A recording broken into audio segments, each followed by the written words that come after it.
বিসমিল্লাহির রহমানির রহিম। আসসালামু আলাইকুম।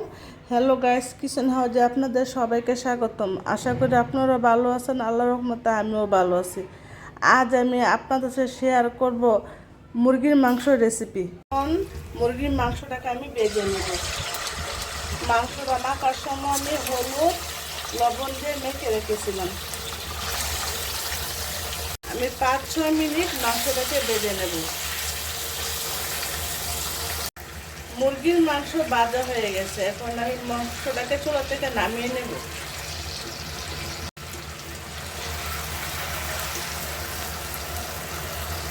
মাংসটাকে আমি হালকা করে ভেজে নিয়েছি।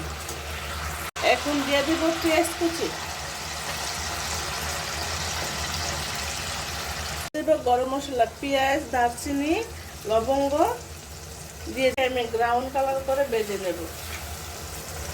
ভাজা হয়ে গেছে। 1 চামচ রসুন বাটা, 1/2 চামচ আদা বাটা, 1/2 চামচ হলুদের গুঁড়া, 1 চামচ মরিচের গুঁড়া, 1/2 চামচ জিরার গুঁড়া, 1/2 চামচ ধনিয়ার গুঁড়া। মশলাটাকে 5-6 মিনিটের মতো কষিয়ে নেব।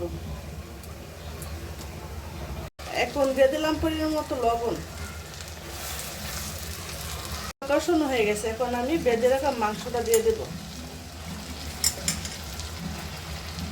বলে নাকি যদি আমার ভিডিওটা ভালো লেগে থাকে তাহলে লাইক দিয়ে পুরো ভিডিওটা দেখে নেবেন, আর সাবস্ক্রাইব করে বন্ধু হয়ে আমার পাশে থাকার অনুরোধ রইল। 5-6 মিনিট মুরগির মাংসটা কষাবো, এই জন্য আমি ডেকে দিলাম। আমি 6 মিনিট পর আবারও ফিরে আসলাম। এখন দেখো মাংসটা কষানো হয়েছে কিনা। এর মধ্যে দিলাম ক্যাপসিকাম আর পাকা টমেটো আর 2টা আস্তা রসুন।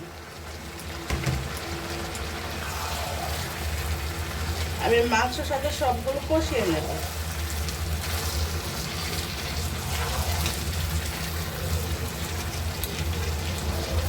আমি আবারও ডেকে দিলাম। মাংস কষানো হয়ে গেছে, এখন আমি এর মধ্যে পরিমাণ মতো ঝোল এড করে দেব। এখানে আমি গরম পানি দিয়েছি। গরম পানি দিলে মাংসটা তাড়াতাড়ি সিদ্ধ হয়ে যায়। তরকারিটা ডেকে আমি 20 মিনিটের মতো রান্না করে নেব। দিয়ে দেব 1/2 চামচের তো কম গরম মশলা দিয়ে কিছুক্ষণ পর তরকারি রান্নার চুলা থেকে আমি নামিয়ে নেব। আপনার কাছে যদি মুরগির মাংস রেসিপিটা ভালো লেগে থাকে কমেন্ট বক্সে আমাকে অবশ্যই জানাবেন। আপনাদের কমেন্ট পড়তে আমার অনেক ভালো লাগে। একটা কমেন্ট, একটা লাইক, একটা শেয়ার আমাকে অনেক উৎসাহ দেয়, আর সাবস্ক্রাইব উৎসাহ দিয়ে কাজ করার জন্য। যারা ফেসবুকে থেকে আমার ভিডিওগুলো দেখেন আমার পেজটাকে ফলো করে দেবেন।